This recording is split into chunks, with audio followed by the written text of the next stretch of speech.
بھلا جس شخص کا سینہ اللہ نے اسلام کے لیے کھول دیا ہو سو وہ اپنے پروردگار کی طرف سے روشنی پر ہو تو کیا وہ سخت دل کافر کی طرح ہو سکتا ہے؟ پس ان پر افسوس ہے جن کے دل اللہ کی یاد سے غافل اور سخت ہو رہی ہیں،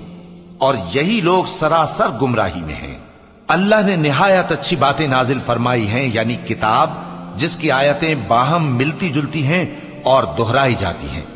جو لوگ اپنے پروردگار سے ڈرتے ہیں ان کے بدن کے رونگٹے اسے سن کر کھڑے ہو جاتے ہیں،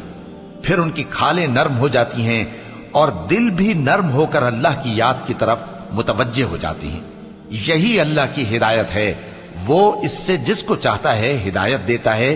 اور جس کو اللہ گمراہ رہنے دے اس کو کوئی ہدایت دینے والا نہیں۔ بھلا جو شخص قیامت کے دن اپنے چہرے پر برے عذاب کو روکتا ہو کیا وہ ویسا